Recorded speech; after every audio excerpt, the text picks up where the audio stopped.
Welcome everyone. Today I sit down with Nashville recording artist Danny Gokey, who became a favorite of millions of fans as a top 3 finalist on season 8 of American Idol.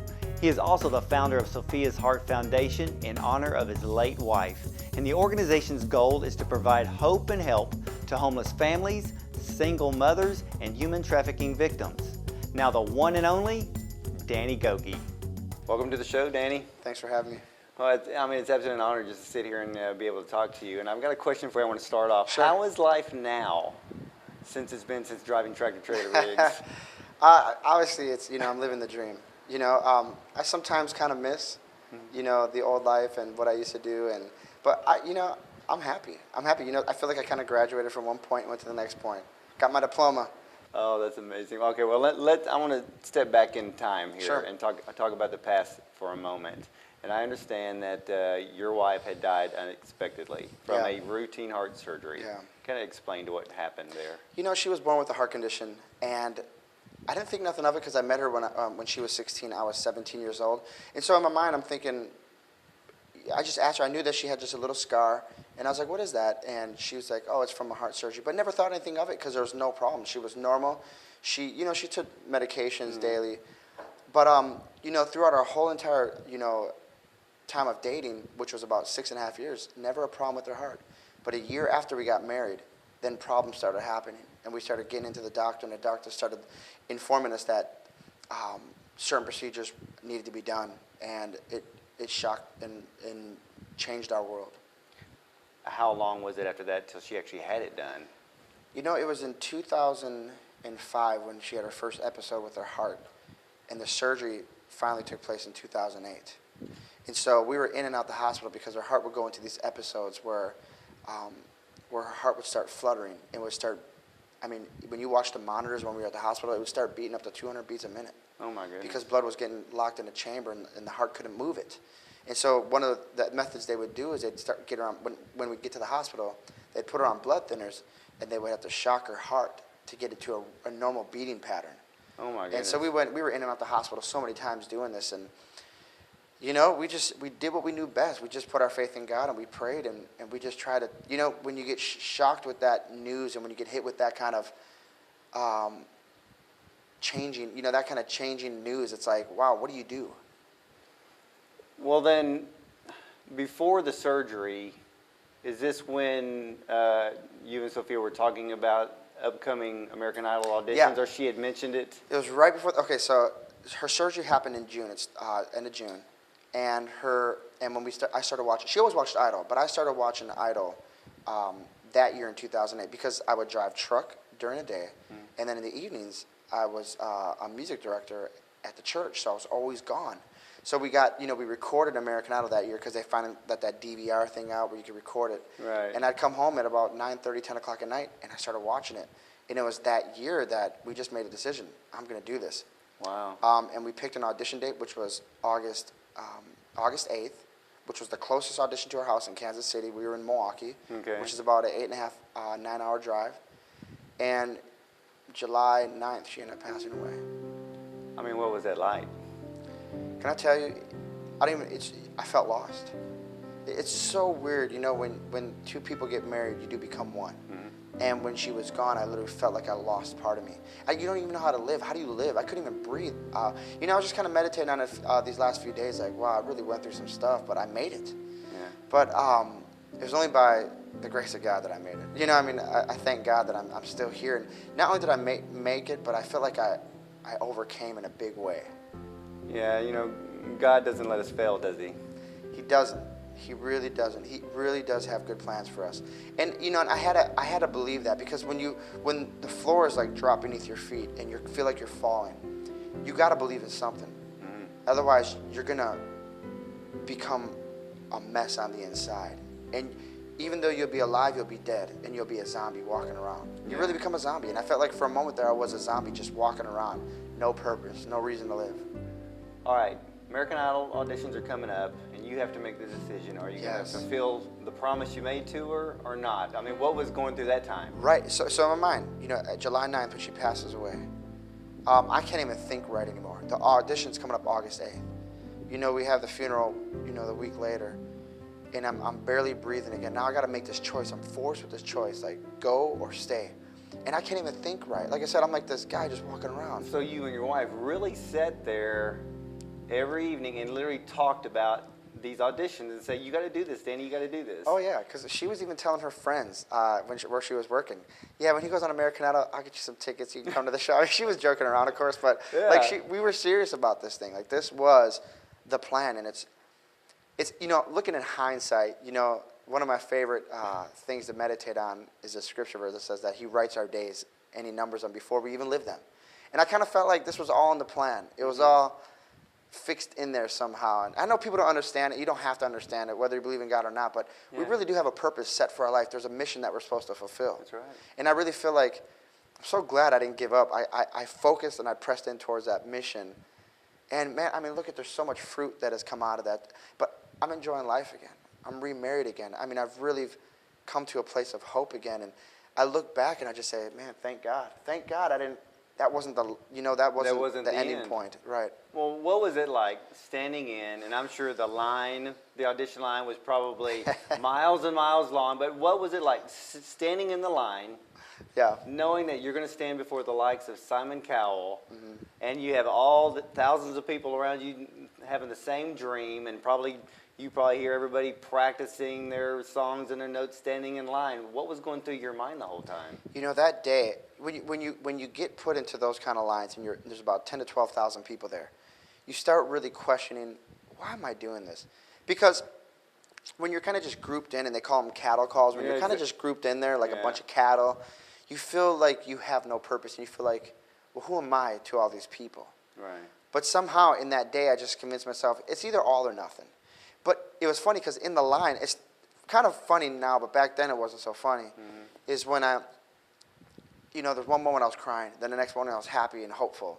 Then the next moment I was crying again. It's just, I was an emotional roller coaster while standing in that line. When the moment you walked into the audition room and the judges are there, what was going through your mind? You were there. Now's the time to prove that you've got it. Okay, the first thing that went through my mind was, wow, they're smaller in person than they look on TV. They look big on TV. Oh, yeah. I don't know how to explain it. Big is a very relative term, but they just look, when you get in front of them, it's like, tunnel vision? You guys are regular people, and you're shorter, you're less intimidating. Yeah. And I just remember thinking that. But, of course, I pulled myself together right away. And you feel so awkward.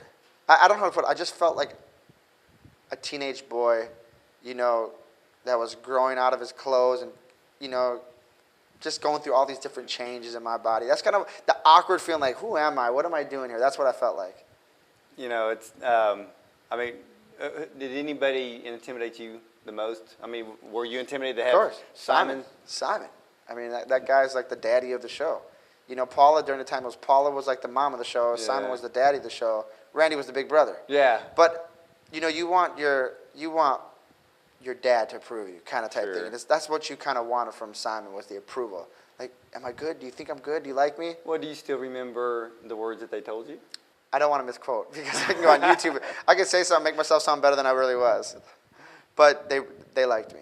I mean, just knowing that you just made it through, now there was the next step. Now there was the next step, and this step was Hell Week. Yeah, it really was. It was the Hell Week. And I think it's like out of all these cities, out of 100,000 people, now there's about 250 people, 300 people that they got it down, narrowed it down to. These are like the cream of the crop. During all of those weeks and having to pick out a song, work on the arrangement, and practice and rehearse day after day, how much was Sophia with you? It's interesting. I don't know how things work in the spiritual realm. I just know things, because people would ask me a question similar, did you feel her? And I was like, well, I didn't feel her. No, I didn't. But I don't know how that works. I know she knows what's going on. I know, I feel like, I can't. You could still hear her voice. Yeah, I could still just absolutely saying, go and do it. That's, that was the voice that I could hear pushing me forward. And I'm just glad I did it. It's one of those things that we just don't understand death and life fully and completely. Right. But when I get to heaven, I just can't wait for all the questions to be answered and everything to be revealed as it was. But I have a feeling that she knew You know, the moment Yeah. she went Oh, to yeah, heaven, she she knew. was like, he's going to have a good ride ahead of him. And I didn't know. I'm over here grieving and Yeah. angry and upset and all these things. And little did I know that it was about to get really good. You know, like this say in Romans 8, all things work together for good. It's not all good things Right. work, it's all things, which means those things could be bad, Yep. it could be struggles, but in the end, it's going to be good. It's going to work out. It's the hope. Right. It's the good. You know, there's, what is it, the story. You know, I was raised in church. My grandfather was a pastor, so, you know, all these stories in the Bible are so close to me. But what is the story? The story of Joseph being accused, you know, of doing something he didn't do, being sold into slavery by his brothers. But yet, in the end, after spending time in prison, he's like the #1 man, basically, in Egypt, making all the decisions. Then you got Job. Think about Job. Loses everything, but gets double. You know, I mean, there's story after story, and these stories are to give us hope while we can't see the hope. You know what I'm saying? Right. Well, yeah, we have to understand that, you look back at Joseph, you even look back at David, Yeah. and everybody, you know, if they messed up, God gave them another chance. You know, God is not Isn't that just a great? God of second chances. It could be 5, 6, 7, or 8. You know, I think God allows us 800. to, yeah, Yeah. more than 9 lives. Right. You ain't lying. But let's talk about Sophia's heart. Sure, sure. Now, how did Sophia's heart come about? So Sophia's heart, it actually sprang out of, here was the situation. I was on my benefits. Her and I had medical benefits through my job as a truck driver. But while she was an assistant teacher, we looked at, you know, we were struggling financially, so we'd always look for ways to save money. We found out that it would be cheaper to switch over to her medical benefits. So just a few months before she passed, I'm not sure the exact time, but we switched over to her. And then she unexpectedly passed away. Well, then her principal came to me and said, you know, there's a death stipend with her insurance. And I was like, are you kidding me? I had no idea. So first I was kind of insulted. How are they going to put a death stipend? It was very small, like an insurance policy. Mm-hmm. They put it was a very small amount of money, but I was like, how are you going to put a value on my wife? That's what I thought. I never said that. Yeah. But I thought it was an insult when they handed this I check can see to me. that. But what I did is I remember I got that check and I said, I refuse to go try to buy a car. I refuse to put a down payment on a house with this. And I just said, this is going to go for her legacy. This is going to keep her legacy alive. Because, you know, at the time I couldn't even go back to work, so I didn't even have a job now. So I took this check, I survived a little bit off it, and I used it to be the founder of the organization. This building was a former regional hospital, correct? Yep. Now, how did it end up being empty, and then you get the magic phone call? You know, okay, so the story at the time was, so there was a flood in Nashville. Do you remember the flood? The big flood The big in flood, Nashville, absolutely. $1.5 billion worth of damage, you know, and at this point, all we had was our music and arts programs going. Well, then, all these artists in this area, and, you know, this is Nashville, Oh, this yeah. is a bunch of huge artists live here, are responding with these huge checks to give away. And I don't have that kind of money. And I remember my right-hand man in the organization, he said, you know, we need to do something. I said, Shane, we can't do anything. We don't have money. He goes, trust me, Danny, we need to do something. Well, you know, we started putting our heads together. We ended up getting a Best Buy facility. We ended up getting it for $1 for 4 months, an empty Best Buy. And we ended up helping over 450 families with food, clothing, and with emergency relief supplies, Wow. with all these different things. Well, 4 months later, Best Buy wanted that building back, but we had all these supplies now. And so we were like, what do we do with this? So we're meeting with all these people in the area of how can we team up with these churches and offset their burden, you know, and do things that would help them, but it would help us at the same time, give us space to operate out of. Every door shut, every door shut. Finally, the door that we thought was going to be the open door, that shut. And that day, after that door shut, we checked on our answer machine, and there was a guy who said, hi, my name is so-and-so. I have a 77,000 square foot hospital over here in East Nashville. We're looking at donating it. Wanted to know if you're interested. I said, let me pray about it. Yes. and so immediately we took a tour of this place, and I was like, wow, this is the spot. I mean, it's set up for what we do. 45 rooms. Each room has their own individual bathroom. You know, a whole lower level dedicated to music and arts programs. It's amazing. Absolutely amazing. It's funny to see, hey, he writes our days in a book. You might not know that good things are coming, but they're coming. What is the definition of a transitional housing facility? Well, transitional housing is simply this. You know, we take in families who are homeless, who are struggling, or who are about to go homeless. And we provide them a place to stay. We provide them food. We provide them shelter. We provide them guidance through the classes that we offer here. Spiritual guidance, financial guidance, emotional guidance, marital guidance, and family guidance. All these different things. But we let them go and come. As long as they follow a certain amount of rules, we let them come and go as they please. It's not like, we trust the families here. There are some situations, whether it's a bad mistake or just bad misfortune, that hit the families, and they get to stay here. And it's just a transitional place. They transition from either the street or from the foreclosure into here and transition to their future. Well, what was the neighborhood thinking about? The neighborhood went in an uproar immediately the moment we took over this facility. They started a website against us, and they put up a huge sign right across the street saying that they didn't want us here, all because of a misunderstanding. Right. But I will say this about the neighborhood. It was good that they did that. You want to know why? It really focused us. For some reason, it made us, because, this was it was a new place for us. We had to come up with a new vision. And it really helped us define our vision. A lot of people look at trouble as like, oh, I hate trouble. No, trouble will help you define you and make you better. Mm-hmm. It'll take all the rough edges off and get you to the good place. Well, the word, I think today, in today's society, the word homeless is probably misused.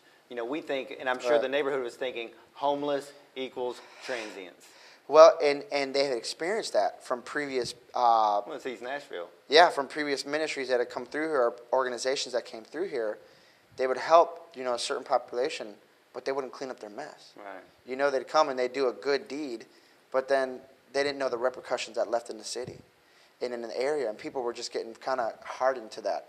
And so when we came in here, they said, listen, we're tired of all these people coming in the name of Jesus or in the name of this and saying they're trying to help people, but then, you got people throwing their garbage in my lawn and, now live, you know what I'm saying? Just having a bad repercussion. Yeah, I was told, this isn't a story, but it was told to me in this way, that if someone is going to walk up to someone, let's say a homeless person on the street, and you want to tell them about God, and you hand them a tract and you walk away, you did nothing to help that person. Okay. Because first of all, you should have fed them first. And it's true, you should have met them at their need. Yeah. What does it matter? You can hand them a tract. You know what you look like? You look like, man, you're kind of cocky. Yeah. Like, here, this is what you need to know.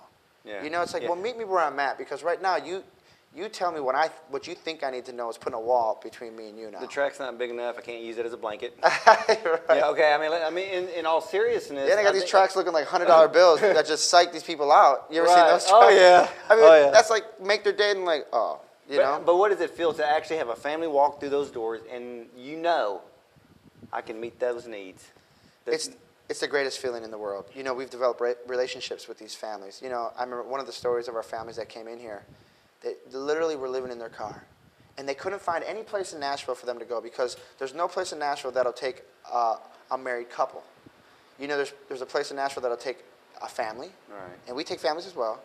Or there's places that will take man or woman, but not married couples. Mm. They couldn't go anywhere because they had no kids, and so they had to get split up. And they were like, no, we can't. That's the worst thing that can happen to someone is when they go homeless now, like, bye, honey. That's now separate them. Get lack of communication, have walls built up between them. It's not good. Yeah. They came in here, and they've been here ever since. They came here a few months ago, and beautiful family. How long is the program? Well, how long are they allowed to stay? We set up the goal is 3 or 6 months, and so far that's been the longest we've needed. We'll go up to 9 months to a year if we have to. When we open up the human trafficking wing, it's going to be a different scenario, a different story. Okay. And I think we're going to spend some time. We'll have to spend some extra time with the ladies. Well, let's talk about that. That Sure. is something that people hear about. They don't think about it. It just passes on. Sometimes they think it's just something they hear about on TV or in the movies. But how did you get involved with human trafficking? It was part of the goal. When we got the facility, there was a new vision that was in place. We could do more.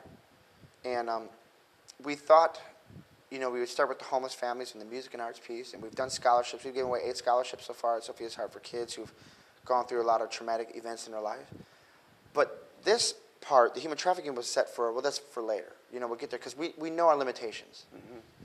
But then I started hearing about what's going on in the city. I started hearing about the need.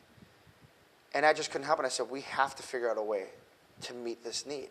We need to speed it up. Now, we don't need to rush it because we definitely don't need to hurt girls even more. Right. With a program that's not intact. Right. But we have to come up with a program that'll help these ladies. And it really comes down to, I think, a matter of resources right now. We don't have the program open because we need some resources. We need to get some finances to hire the right staff. Right. Because you just can't put any person back there. Even, you know, I appreciate the people that have a heart for human trafficking. I have a heart for human trafficking.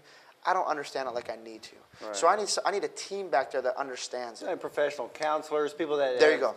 that know what it's going to take, because there's a Exactly. whole mindset that these girls are going to have to go through and change and realize that they are a person of worth. That's right, because a lot of these ladies are brainwashed. You know, even young boys are in human trafficking That's now. right. You know, there's so many different needs in this area, but they need to be loved. And they just need to have their mind renewed. Like you said, that they are valuable. That money is really not that important, or being loved by someone you think who loves you, they really don't love you. You know, we got to change their value of love. And I mean, there's a whole lot of things. There's a whole lot of things that I need to change the way I think about them, so I can be more helpful towards them. Well, are you alarmed by the numbers that we hear about? You know, we always think human trafficking is like watching a Liam Neeson movie, and it only happens overseas. But here in the United States, numbers are as high as, just for child prostitution, 100,000, but it could be as high as 300,000, and it's happening right under our nose. Yeah, and that's the thing. And how many beds are there really available for human trafficking victims? I don't know what it is, but I think it's under 1,000. Oh my goodness. I think it's under 1,000. I know there was an organization called the Dream Center, and I heard they're one of the first organizations in the States to open up beds for ladies. And they just did that like 2 years ago. I mean, a lot of people are raising awareness. Sophia's Heart is trying to tell people, listen, we have the space. You know, all the funds that have been raised, please, you know, we will show you our financials because we want to make a difference. We have the space. We want to hire the staff. Yeah. We want to hire the professionals to deal with these ladies and to rehabilitate them in a sense. And that's our goal. So we're working right now trying to effectively to do all the things to get this program started. My goals was for October, but now we moved it to January. And I'm really believing, I'm praying every day that God does a miracle in this area. I'm going to stand with you because I believe He will. Thank you. And I appreciate that. You know, the work here, and I know that what we're going to do, ladies and gentlemen, is that Danny's going to take us on a tour of Sophia's Heart. This is an incredible facility, and after he takes us on this tour, I'm going to give you the opportunity to pick up your own phone and help them out, all right? So let's go on tour. All right, so as we walk into our first wing, this is the first wing that we took over when we got into Sophia's Heart. Over here, we have a prayer room, and then we have that the family started. We've had, like I said, we've had about 12 families go through our program this year. We've had to slow it down because lack of resources, of course. But we're working strategies, we're working things because this is something that we're learning. We've only had this building for a year and a half. So we've, like on the families, you see how they got this? The families, we call them suites. We put their family names on them. It's been a beautiful thing. But basically down this way, if we start filling out these rooms, and we've had families be able to just come and live with us and put them through the programming. This is kind of what we want each room to look like. And so these rooms are, you know, it's a complete overhaul. Put the floor in, paint the walls. The bathrooms are typically all white, but this bathroom's not done yet, but we gutted it out and put tiles. And we just want people, when they come here, we just want to treat them right. It has that very nice spa feel. Yes, and that's what we want. It's very tranquil. Yes, and we picked those colors for that reason. We want tranquility, we want peace. We want people to come in here and not feel so agitated. You know, they're already in probably an agitated state because, you know, disappointments and frustrations. Well, and people, I think it messes with the psyche if they think that they're in a shelter. Absolutely. And they don't want to be, it's like, I don't want to be reminded I'm homeless because I know I am. Right. But here, what I see is you're treating people as human beings, as Absolutely. they should be, and people of worth. And so the neat thing with being given, this building was given to us.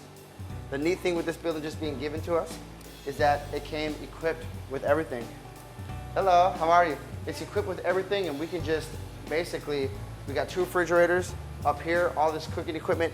In the lower level, there's a loading dock, and there's also a huge freezer in the storage area. Wow. It's very, very awesome and ready to cook. Look at this. What would be the maximum amount of families you could actually house in Sophia's Heart? I think with our vision, I think we do 20 to 25 families. Wow. Is our goal. 20 to 25 families, and is that per year or per every 3 to 6 months, or? Well, it could be. It's a little bit of both. You know, the situation, what we do is we don't try to, You don't shoo them out the door. yeah, because basically each family's, we have to tailor the program to them. Now down here, this is the dance room.